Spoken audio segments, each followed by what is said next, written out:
Hello and welcome back to Karma Stories. I'm Rob and I hope you are having a wonderful day today.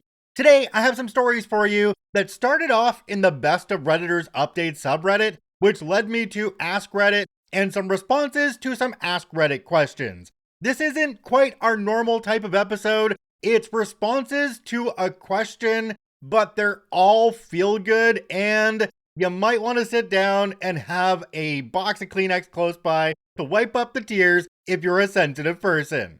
Alright, with that warning out of the way, let's go ahead and jump right in. For our first story today, I found one that's actually 16 years old. It was originally in the Ask Reddit subreddit under the question, what is the nicest thing you've ever done that no one knows about?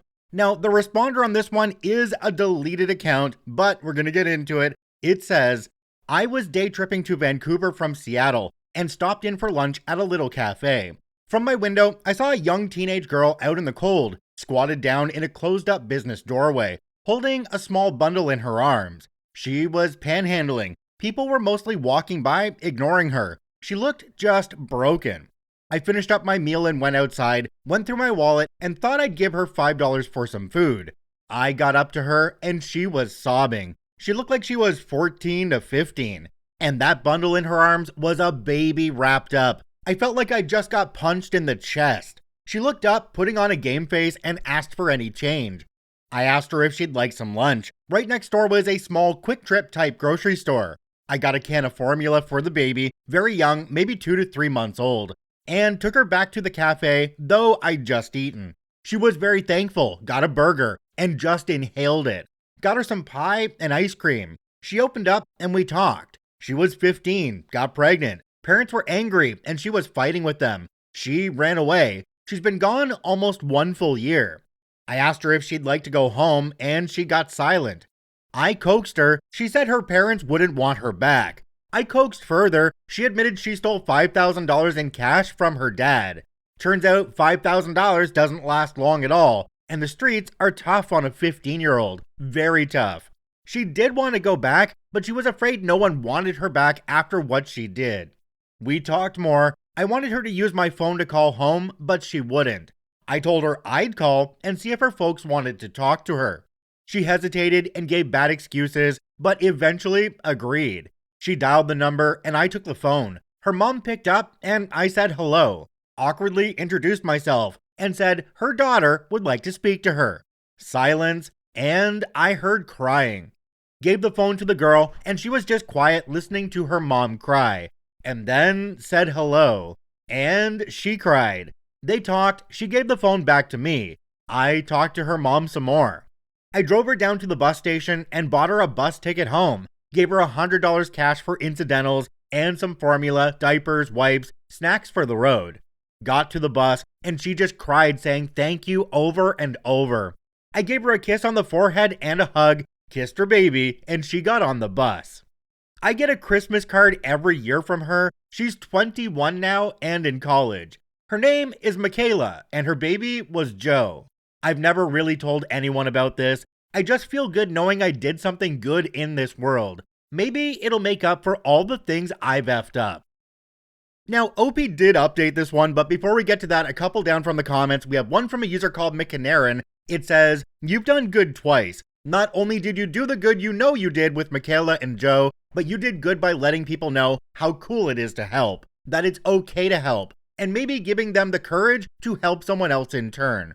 A lot of good deeds go undone every day because someone is shy, uncertain, or hidden in a crowd. The best thing you can do with your life is not to help others, though that's great, but to step forward to help in the first place. It's the hardest part. After that, helping becomes easy. There's another commenter down below from a deleted account. It says, JFC dude, you should have started this with, don't read if you were at work. I'm not crying, it's just raining on my face. OP did an amazingly wonderful thing for Michaela, and OP should feel very good about it. Now, I don't want to say too much at this point. Let's get into OP's update now. This update was about 2 months after the original post. It says, I had no idea this would take off like wildfire. It was years ago. I'd never really talked about it, and it was just kind of special to me. I really hadn't thought about it much since then, and was remembering more than anything. I jotted it down in a thread and got slammed with envelopes, hundreds and hundreds of messages, and private messages. An after the fact follow-up, I got Michaela's Christmas card this year and gave her a call. She's doing great in school. Another couple years left since she started late and works part-time too as a bank teller. Joe is a lean, mean, advanced reading machine, reading books 3 to 4 years above his age, 7 now. And he draws Wolverine comics. He's Canadian, you know that? Favorite hero ever. He wants to grow up to be a comic book maker and pizzas. Keep the dream, Joe, keep the dream. Her mom and dad would like to come visit me and my little girl. I've never met them, but her dad sends me bottles of homemade whiskey, which actually is surprisingly good. Which has led to an interesting quandary. Anonymously, I told Reddit. I've never told anyone in the real world. I didn't tell anyone when I came home. I just sat on it. Then a day or two went by. How do you bring it up now? Oh, by the way, last weekend. Then a week, a month. By then, I was just comfortable with it as a private memory. Now, here I am with a new wife and family, whom I've never told. It's just something I hold as my own. And now Michaela's parents want to visit. How do I just throw out, hey sweetie, I know this is something I should have told you a long time ago, but I don't know, life moves in mysterious ways. I can't help but sit back on this one and think, it's been 16 years since OP posted this on Reddit. What do you think Joe's doing these days? Did he get into art school or go in a different direction? What's Michaela up to? Still working as a bank teller or doing something else? We absolutely don't know, but we can hope with that head start that OP gave them, getting back into their family, that they were all on a great track and everything worked out well. In the comments for the last story, somebody mentioned another story on Reddit that has become basic Reddit lore. It's one of the ones that sticks out, and I'd love to read it for you now. This is on an Ask Reddit post as well, titled, "Have you ever picked up a hitchhiker?" and was posted 15 years ago. It's from a user called Roner, and it says, "Just about every time I see someone stop. I kind of got out of the habit in the last couple of years, moved to a big city and all that. My girlfriend wasn't too stoked on the practice. Then some crap happened to me that changed me, and I'm back to offering rides habitually. If you would indulge me, it is a long story and has almost nothing to do with hitchhiking other than happening on a road. This past year, I have had 3 instances of car trouble. A blowout on a freeway, a bunch of blown fuses, and an out-of-gas situation. All of them were while driving other people's cars, which for some reason makes it worse on an emotional level. It makes it worse on a practical level as well, what with the fact that I carry things like a jack and extra fuses in my car, and know enough not to park facing downhill on a steep incline with less than a gallon of fuel.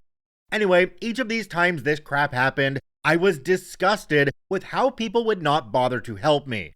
I spent hours on the side of the freeway waiting, watching roadside assistance vehicles blow past me for AAA to show.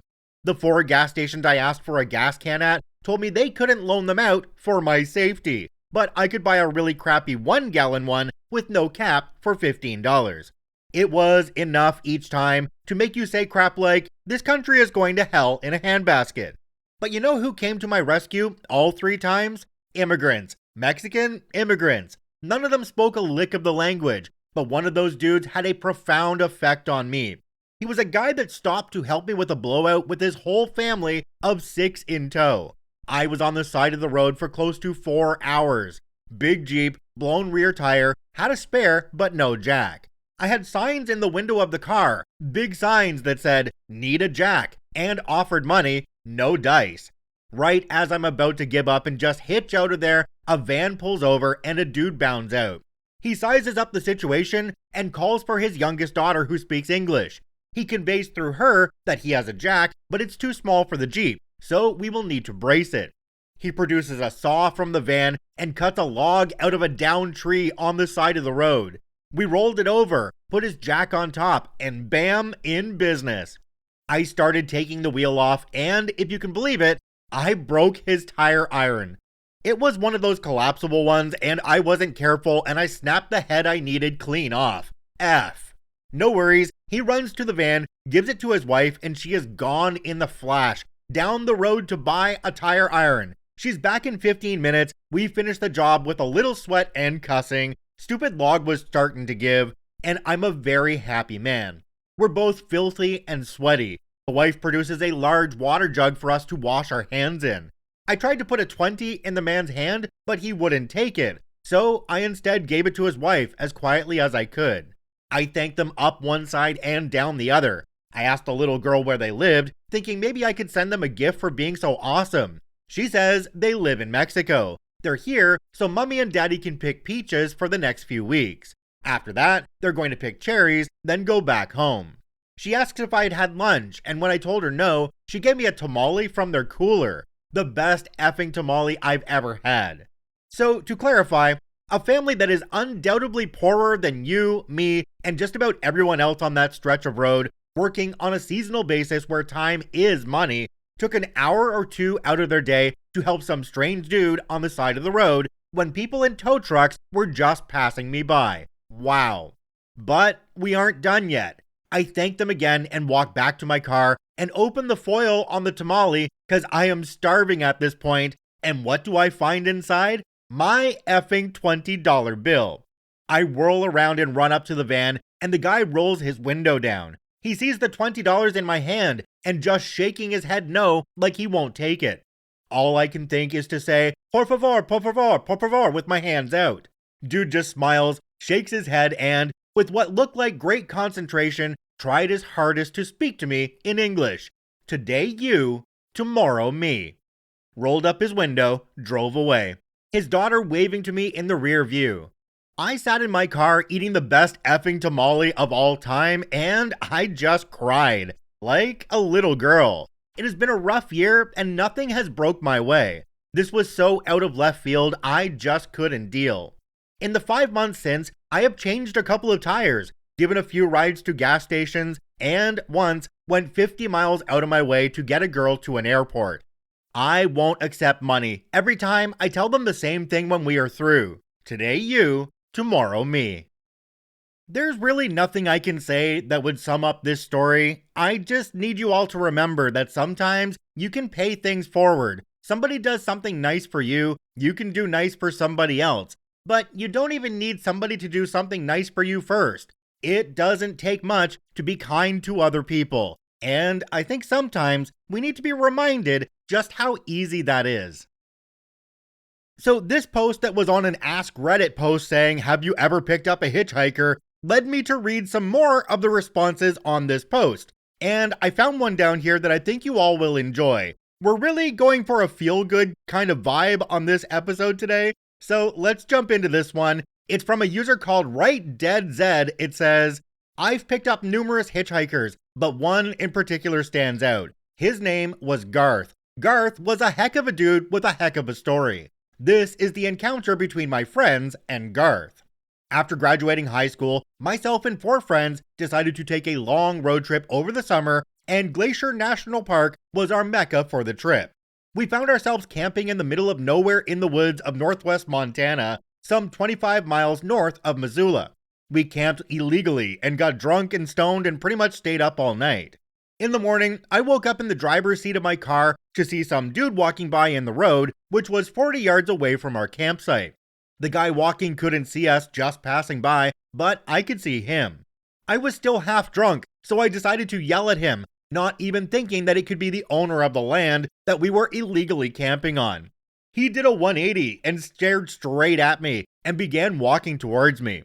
He had a single backpack, a big tree limb for a walking stick, and looked exhausted and hungry. He looked like the Big Lebowski mixed with Saul from Pineapple Express, but acted like someone who had just had their butt kicked, mentally and physically. He looked like someone had sucked his soul out of him. My friends had heard me yelling for him, so they had stirred awake to find, to their surprise, Garth sitting in one of our lawn chairs, eating our stale Doritos like he hadn't eaten anything in days. We would later learn that was actually true.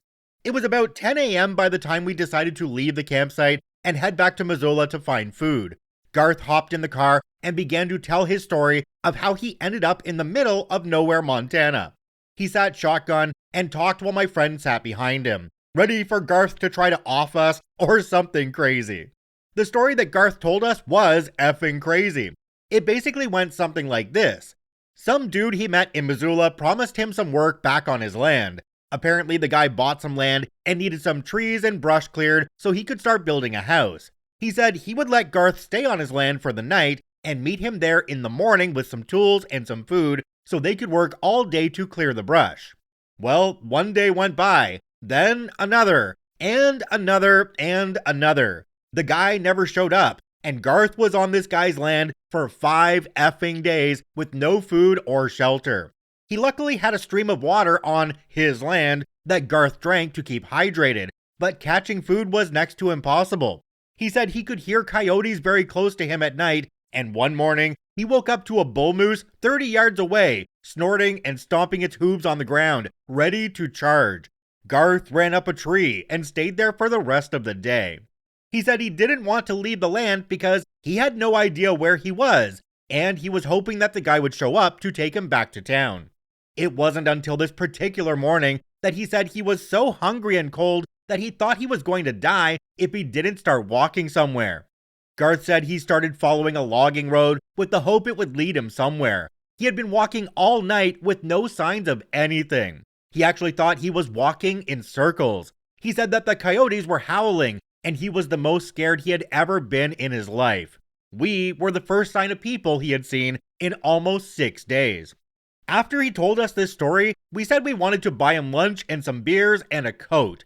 He immediately declined. He seemed embarrassed by the situation, especially because some 18-year-olds were gonna buy him this stuff.